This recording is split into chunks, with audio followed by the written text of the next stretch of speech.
este păstorul meu, nu mă duc despre lipsă de nimic. El mă paște pe pășunile și mă duce la apă de odihnă. El îmi mirează sufletul și mă curățește pe cărări drepte, sprijină numele Său. Dacă fiți unguri alea unei morții, nu mă teme niciun rău, căci Tu ești cu mine, iară și mă iartă în mine.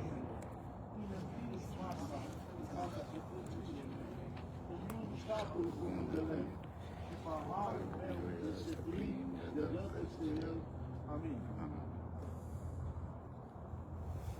Suntem adunați aici să celebrăm viața Domnului noastre Menuța. Dragă familie, Sora Menuța a fost și pentru noi cei din Victorii, auzi să în România un curs de nimic. O credincioasă care l-a iubit și l-a servit pe Dumnezeu toată viața. Și a iubit familia, a iubit biserica, cântarea, a iubit slujirea pentru alții. Casa ei era mereu plină cu frați pe care i-a slujit și cu care a avut părtășie. A trimis Evanghelia în închisorile din România, multiplicând sute sau poate chiar mii de casete audio și mai apoi CD-uri cu predici și programe religioase pentru întoarcerea la Domnul al cei din închisoare. Pentru toate acestea, numai Dumnezeu să fie slăvit, solidă o glorie. Sister Lenuța, your mother, the grandmother, a believer who loved and served the Lord all the night. She loved her family, her church. She loved singing and she loved to serve others. Her home was always open for brothers and sisters whom served in many ways, and she loved to have fellowship in the Word of God and sing in hymns of praise. She sent the gospel in prison from Romania, multiplying audio cassettes and CDs and sermons and church programs. For all this, God be the glory. Amen. Domnul să vă binecuvânteze, Domnul să vă mângâie, familie dragă. Știu că e un moment ușor, dar puteți fi bucuroși și să lăudați pe Domnul pentru că mama voastră a fost un exemplu de slujire aici și dincolo de totalele acestei țări. Acum vom lăuda pe Domnul cu cântarea Vreau lângă Dumnezeu.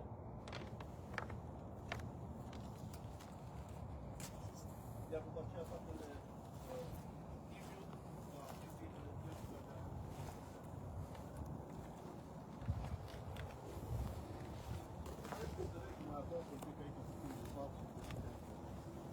vreau lângă Dumnezeu să fiu mereu, oricât a fost mereu necazul meu.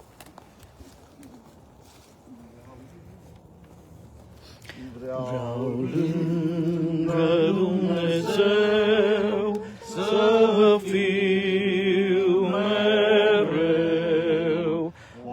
oricât ar fi de greu necazul meu, oricât aș suferi, cântarea mea va fi.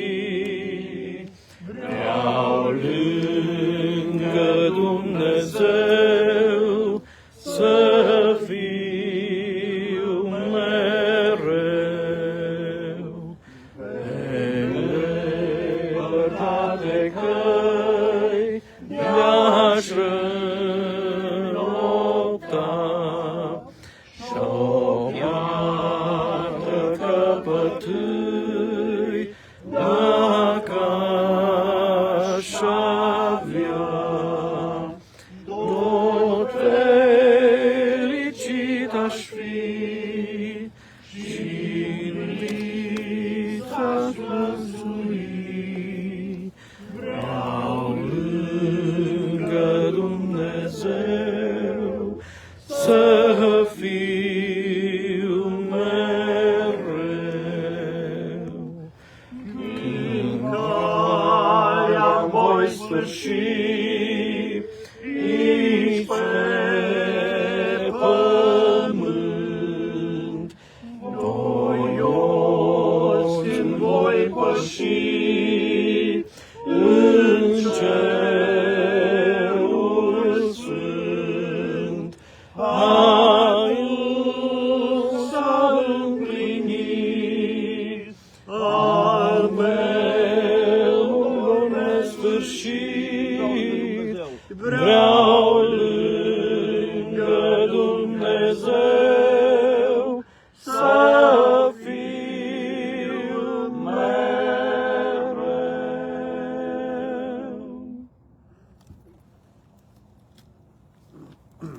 By having passed with reading the eulogy, the credit for composing it goes to Tia. So, eulogy means good word, and it is appropriate at the end of a beautiful life to have a good word, remembering the impact that that will be. Eleonora Cortina, born Eleonora Polos, on May 18, 1933, was the youngest of two daughters to Alexandru and Rebecca Polos. She grew up in the small village of Burbediu in the county of Bihor, Romania. Eleonora spent much of her youth busy working and helping her parents around the small farm, especially after her mother passed away. Throughout her childhood, Eleonora was also preoccupied with many questions of matters of God and faith. When she neared the age of 16, she made a decision that she was ready to profess her faith and hope in God and to be baptized. She came forward, but was promptly rejected as she was too young. Regardless, she was not discouraged and decided to dress in white, like all the Catholics, quietly mingle in the large crowd so that nobody would notice, and she got baptized. Something she was extremely happy about. About the age of 18, she moved to the city of Brașov and joined the local church, where she eventually met the love of her life and future husband, Iosif Cortina. They were married for 42 years until 1997, when Iosif passed away at the young age of 68. Throughout the decades, Eleonora and Iosif had many responsibilities. They felt led to help widows, orphans, and anyone in need by sharing the love of Jesus Christ with all they could help with.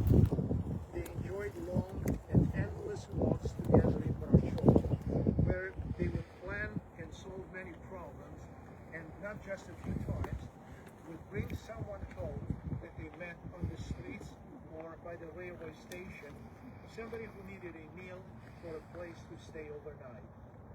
Their hospitality was unending, while often taking those who had stayed the night back to the train station. They would return home with new guests they had encountered. Even in those days of need, somehow God provided food not only for their 400 growing boys, but also for the guests that Eleonora and Iosif would host. Somehow, all would work out in the end. Life in communist Romania was very difficult, especially for evangelical Christians who found that their rights were very limited or non-existent, and who consistently faced discrimination and even persecution unless they were members of the Communist Party. Therefore, in 1979, Eleonora and Iosif decided to file the papers to renounce their Romanian citizenship and apply to emigrate with the whole family to the United States. They wished for their family to experience true freedom and liberty. The process of emigration was immensely difficult, with endless long interrogations by the secret police for over 2.5 years. They used to say, if we get to live only 5 years, just die. And it's the last thing that we can do for our sons. It will be perfect. This went on for 15 years, and it was all the sons were in Hickory, North Carolina, all to the praise of God. In 1982, the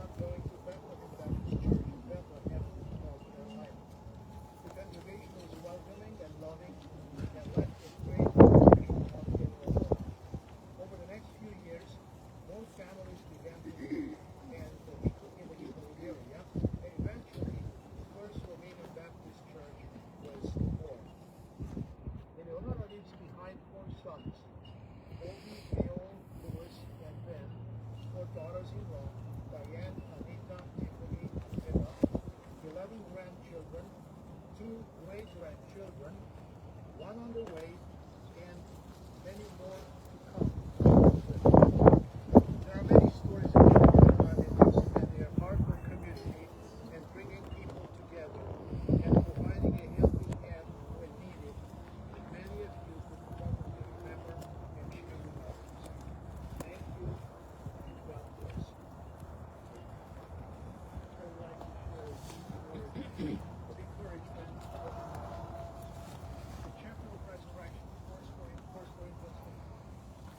Paul begins the chapter by saying, "Now I will remind you, brothers, of the gospel I preached to you, which you received, in which you stand, and by which you are being saved, if you hold fast the word I preached to you, unless you believe in vain. For I delivered to you as of first importance what I also received, that Christ died for our sins, and was buried, and was raised on the third day in accordance with the Scriptures." And then Paul continues in verse 49. "Just as we have borne the image of the man of God, we shall also bear the image of the Son of heaven. I tell you this, brothers, flesh and blood cannot inherit the kingdom of God, nor does the perishable inherit the imperishable. Behold, I tell you this truth, we shall not all sleep, but we shall all be changed. In a moment, in the twinkling of an eye, at the last trumpet.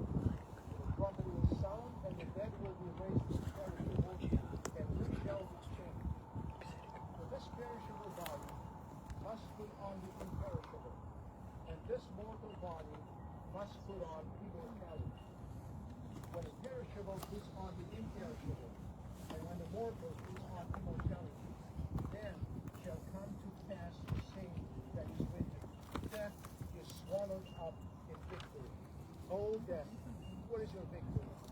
O death, what is your sting?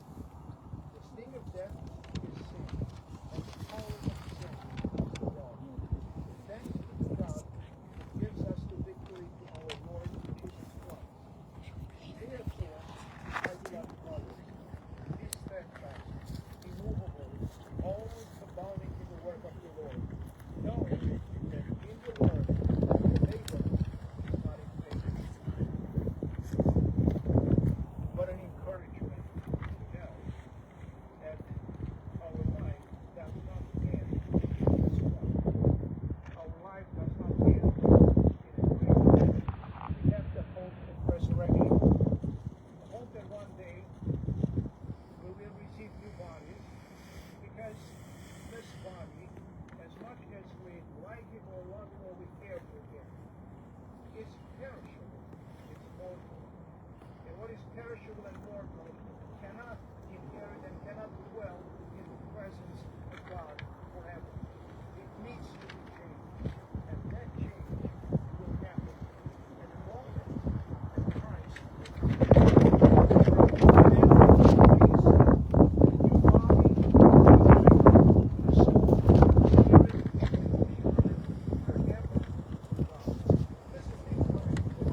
yourself for the good of others. Being hospitable, being so caring for others. Be an example, encourage us. We have been given, having allotted limited time on this earth. But we're going to give it a time for the way we have lived this life. May we all be faithful to the last moment of our lives. May God bless you and comfort you. We live with this hope. Life here is a preparation for life eternal. And by God's grace, because Jesus Christ, we have now salvation. And through the Holy Spirit, we're empowered every day to live for Him. May that hope strengthen us in faith.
Amen.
would like to leave behind me a drop of blessing.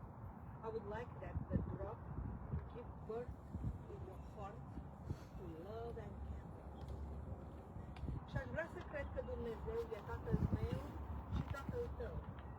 Iubirea Lui în orice zi să nască în tine simfonii din zările senine.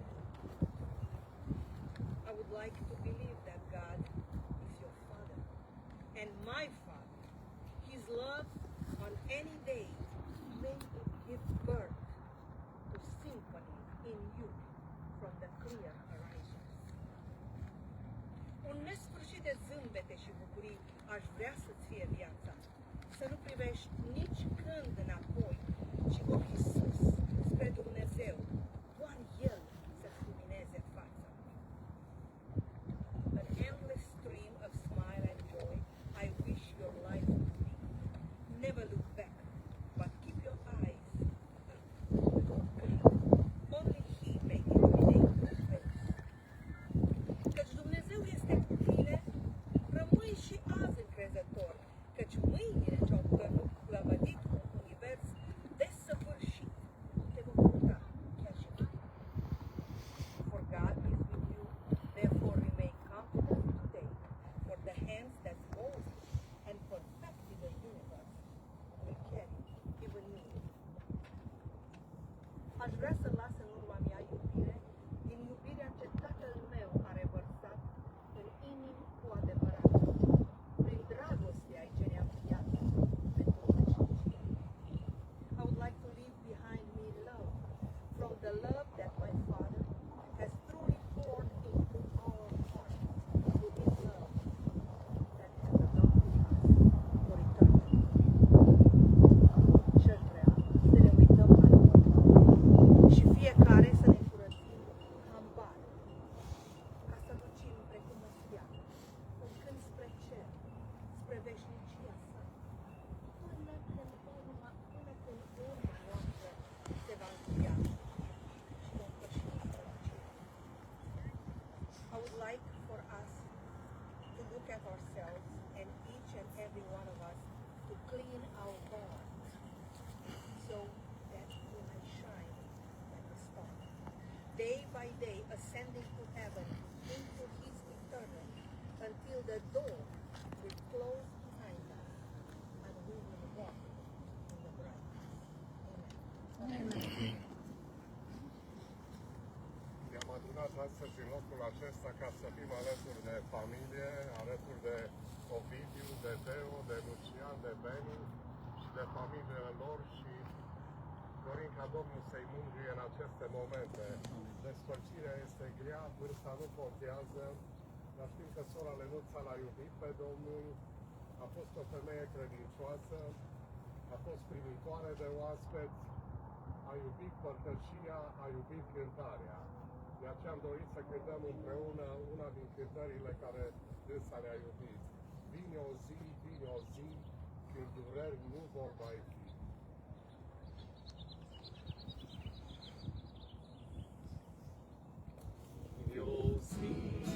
Vine o zi, când dureri nu vor mai fi, când nevoie lovește, lacrimi corul vor umbri, va fi pace-n veci de veci, când în ceruri ai să pleci, o ce zi ce glorioasă va fi. Oare atunci când va fi fața când ne vom privi, când de luță dovedea, când salvat prin jertfa sa, când de mână ne-a luat și ne va duce în țara sa, orice zi ce glorioasă va fi. Nu vor fi greutăți, dureri de dus, nici necate oricele, orice acolo nu va fi pace.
Pentru mine e doamna Nori.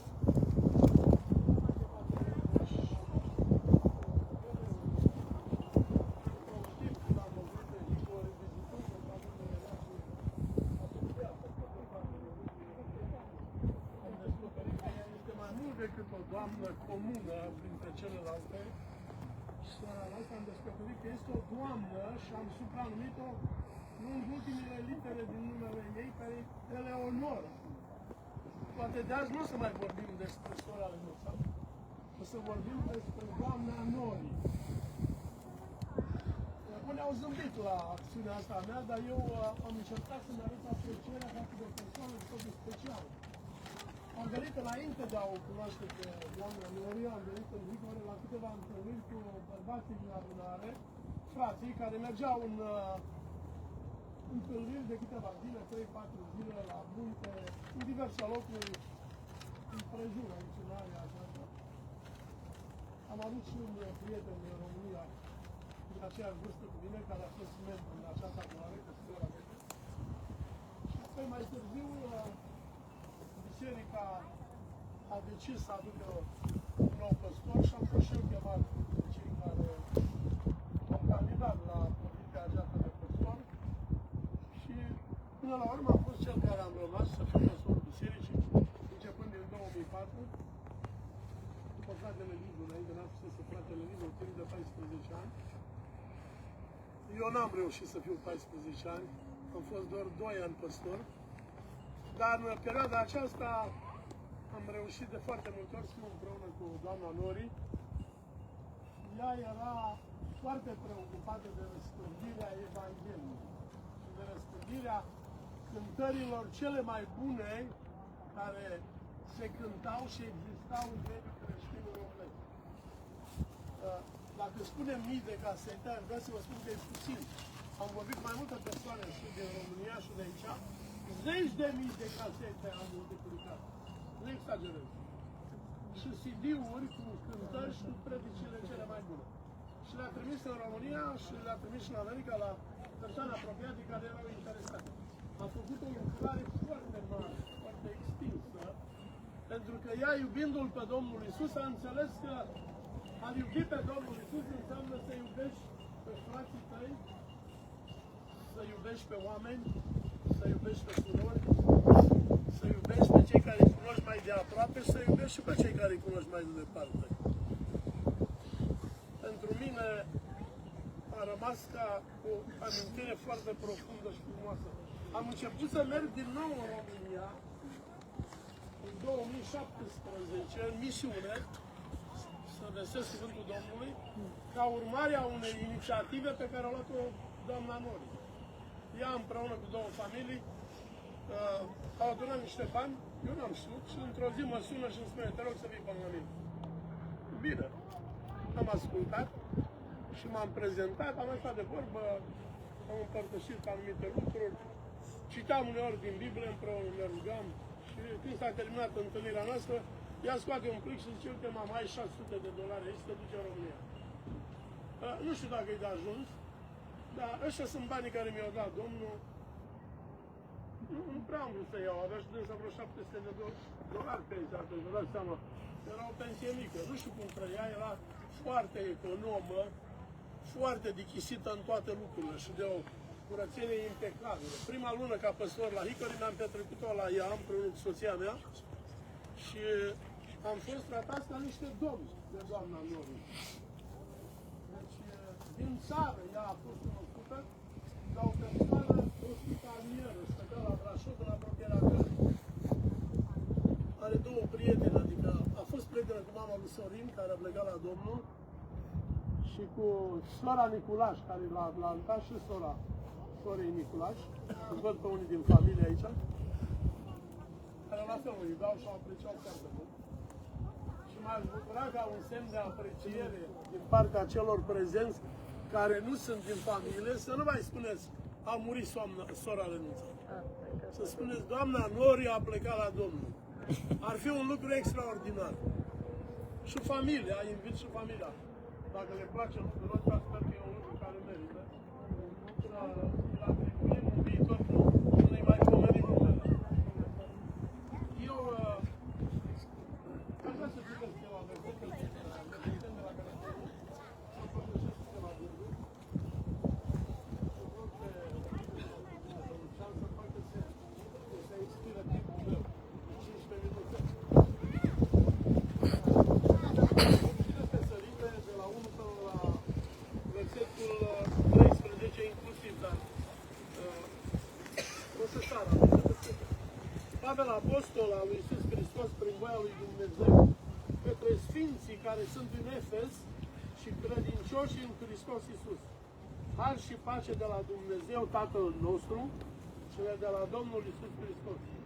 Binecuvântat să fie Dumnezeu Tatăl Domnului nostru Iisus Hristos, care ne-a binecuvântat cu tot felul de binecuvântări duhovnicești în locurile cerești în Hristos.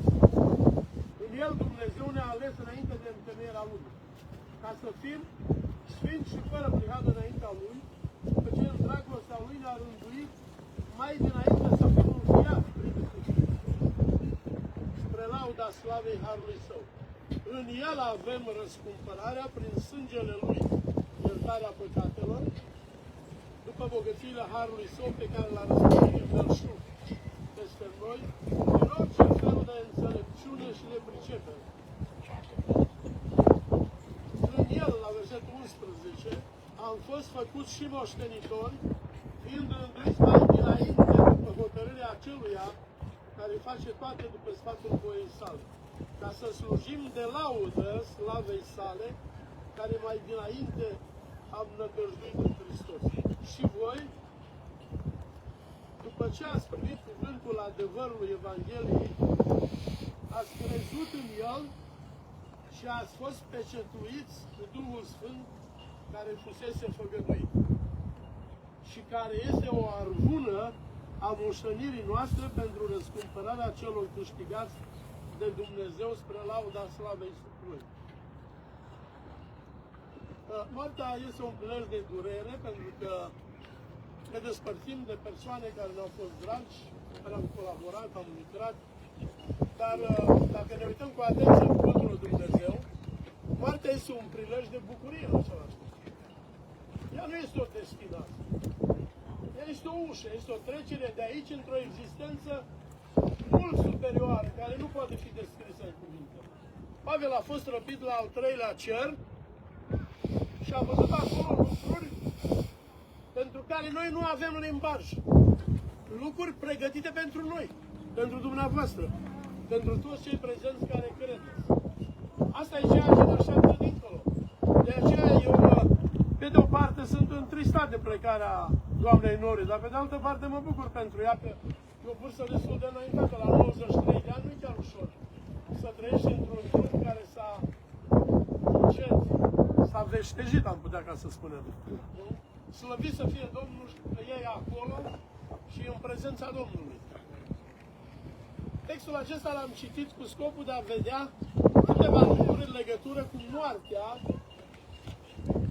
Domnului Iisus Hristos.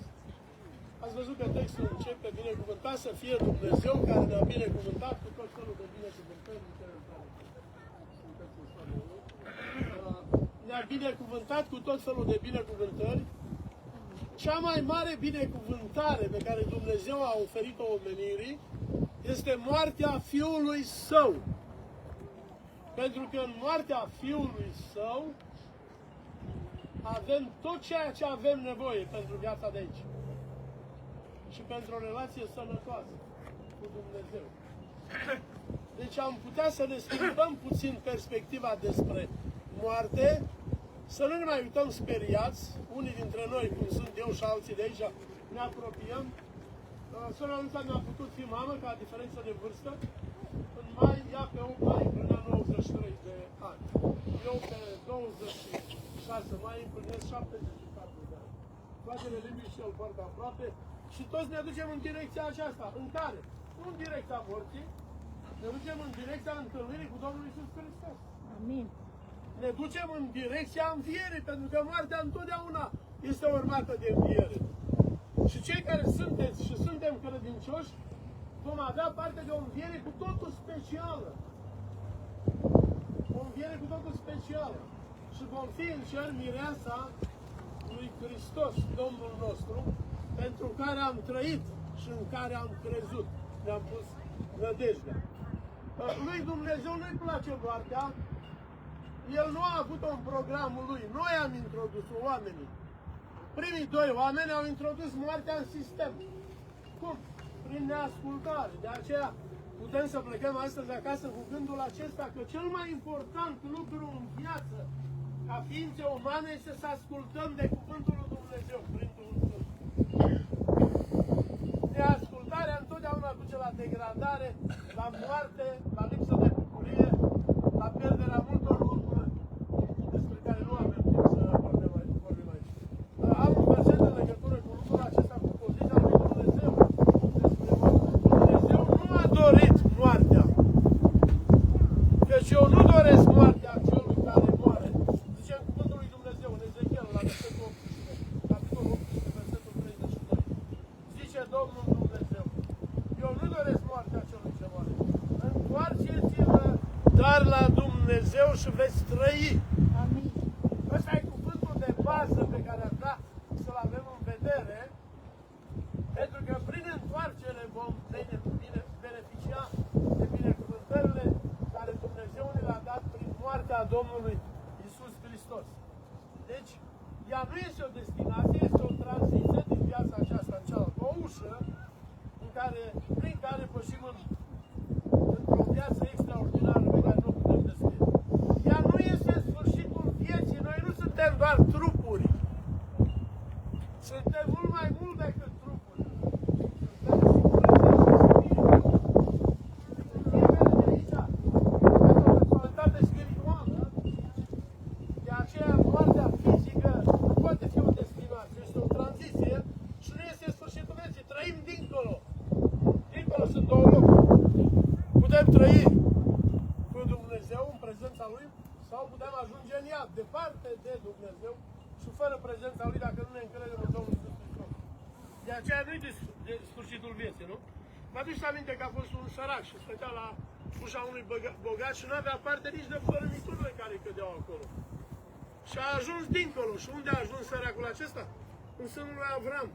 Bogatul a ajuns și el. Unde? În iad. Și de acolo striga și ar fi vrut măcar un picur de apă să picure în Lazar pe limba lui, focul în care se chinuia acolo. Noi suntem destinați pentru cer, pentru Domnul Iisus Hristos, pentru Dumnezeu și pentru o viață veșnică împreună cu El. De aceea, pentru săracul acesta, moartea a fost ce? O scăpare, o eliberare, o biruință față de lucrurile trecătoare. Moartea oamenii bolii este o scăpare. La 23 de ani,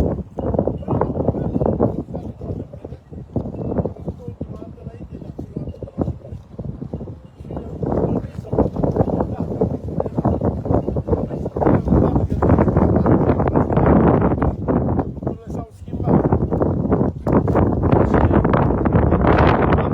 Despre moarte că este un câștig. Apostolul Pavel era în închisoare și aștepta să fie executat. Dat la lei sau crucificat, astea erau pedepsele care se aplicau creștinilor. Și în starea asta el zice un lucru. Știu în cine am crezut.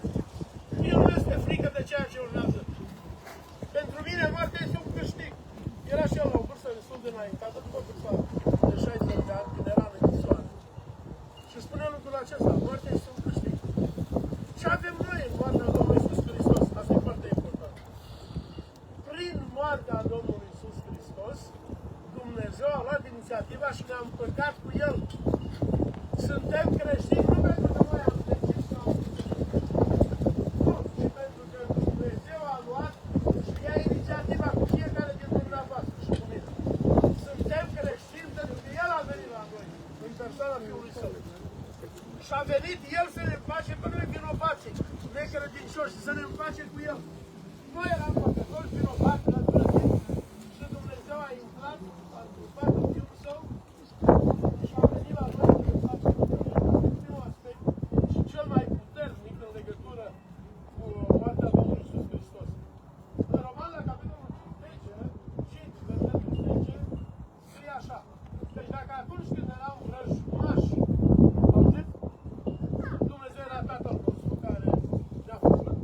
Dumnezeu prin moartea Fiului Său. Din ce? De cine am fost împăcat? De Dumnezeu Tatăl nostru. El a luat inițiativa. Noi ne-am depărtat și ne depărtăm de El. Nu cred în ești într-o condiție din fața din relația cu Dumnezeu. Dumnezeu a luat inițiativa. Cea mai puternică expresie a dragostei este inițiativa care vine și îți întinde mâna. E clară, în ciuda a ceea ce El îți asta a făcut Dumnezeu Tatăl nostru. Și nu numai atât. Observați? Dar ne și bucurăm în Dumnezeu prin Domnul nostru Iisus Hristos, prin care am căpătat împăcare. Deci, dacă sunt persoane aici care nu l-ați cunoscut și nu aveți o relație cu Domnul Iisus Hristos, care nu ați intrat într-o relație cu Domnul Iisus Hristos, Dumnezeu vrea să vă împăcați cu El. El vă iubește, El vă caută și El vă așteaptă. Întoarceți-vă fața spre Dumnezeu și credeți, având în minte viața acestei toamne, că nimic nu mai valoros în lumea aceasta decât relația cu Dumnezeu. Și că ceea ce urmează e mult mai important și mai valoros. Știți că ea este unul împreună cu fratele Iosif, amândoi ca familie. Familia de început al adunării de Nicole. După ce a venit aici, l-au sunat pe Ionut. Spunea Ionut ieri, pe fratele Gian Mici. Și au zis, Ionut, vină la Higori. Numai în rai e mai frumos ca aici. Observați ce impresia a avut, dar ce impact puternic, că Ionut imediat l-a îmbarcat și a venit aici. Și apoi au venit și alții și alții. Ea a fost și a rămas la temelia acestei adunări. Și a dat o bună mărturie. Nu a fost o creștină care a vorbit în primul rând mult. A fost o creștină care a făcut. Prin casă până ea ați trecut foarte mult și ați fost tratați. Era un fel de doftoroaie, dacă vreți. Nu zic un limbaj mai vechi românești. Și mie mi-a făcut ani de zile masaj la căl, care mi-a făcut foarte bine. La un moment dat, văzându-i mâinile trecute așa și neputincioase, zicea, mi-am zis, nu mai vreau să-mi faceți masaj. Dar de ce? Mă simt bine, gata. Mai mamă să-ți mai fac, am zis, doamna Nori, ajunge. Au fost ani de zile. Foarte mulți ați beneficiat de lucrul ăsta. Ea a fost un creștin practic. Ne-a iubit pe toți într-un mod practic. A înmulțit casete și CD-uri, ne-a făcut masaj, ne-a invitat la ea, s-a bucurat împreună cu noi și s-a bucurat împreună cu biserica. De aceea merită să ne amintim, și să ne amintim la modul cel mai frumos de doamna Nori. Ce avem în moartea Domnului Iisus Hristos? La versetul 19, de unde am citit din Roman, că adică Dumnezeu era în Hristos, deci Domnul Iisus era Fiul lui Dumnezeu, dar Dumnezeu Tatăl nu l-a lăsat singur pe cruce. El a fost singur pe cruce. Dumnezeu era în Hristos, împăcând lumea cu sine, neținându-le socoteală păcatelor lor. Neținându-le în seamă păcatelor lor. Un al doilea aspect care l-ați auzit în text este următorul.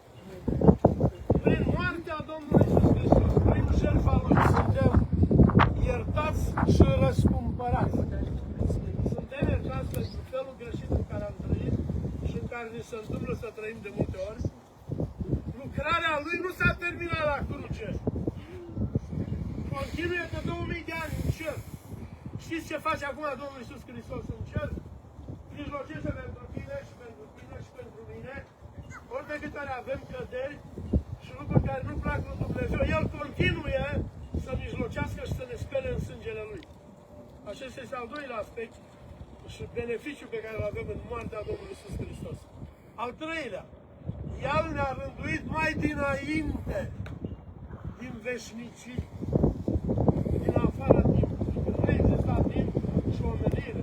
Ne-a rânduit ca să fim cum? El ne-a rânduit mai dinainte ca să fim înfiați. S-a uitat de atunci și a văzut pe Costel și pe Nelu Costea și pe Nelu Chițescu și pe Iacob și pe alții de aici. I-a văzut și ne-a văzut ca copii ai săi. Deci a plătit prețul în locul nostru, ne-a răscumpărat și ne-a rânduit, Efeseni, capitolul 5, să fim înfiați prin Iisus Hristos, prin moartea Lui. Al patrulea lucru, la versetul 13, observați. nu ne-a lăsat singuri. Când a plecat, le-a spus la ucenici, vă voi trimite pe Duhul Sfânt. Noi nu avem putere să trăim voia lui Dumnezeu. Nu avem puterea asta. Foarte puțin din ceea ce se numește voia lui Dumnezeu în Scriptură trăim.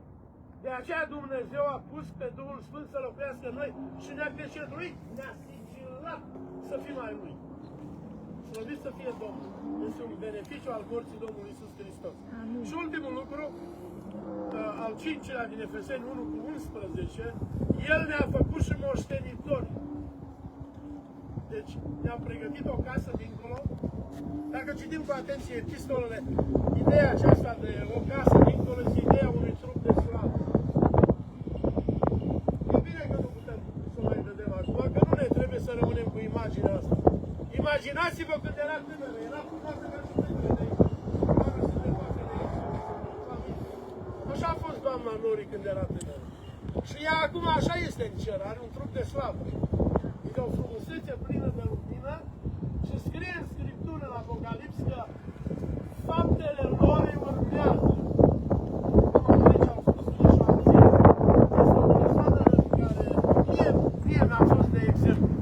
Cel mai important lucru în viață nu este să făcuiești, ci este să practici ceea ce știi și să iubești oameni făcând ceva pentru ei. Nu spunând doar cu buzele te iubesc, mă bucur că te-am întâlnit. Să faci ceva practic și concret. Și ea a făcut lucrurile pe care le-ați auzit. Dumnezeu să binecuvinteze familia, nepoatele, băieții, durorile, adunarea de hipori și pe fiecare dintre noi ca să facem un lucru care să-L așteptăm pe Domnul Iisus Hristos, pentru că este foarte aproape să vină. S-ar putea ca cei mai mulți de aici să nu ajungem într-un loc ca acesta, să plecăm direct, pentru că va avea loc răpirea bisericii. Gândiți-vă și credeți lucrul acesta de dragul Scripturii, de dragul Domnului Iisus și de dragul întâlnirii cu doamna Nori. Amin? Amin. Amin.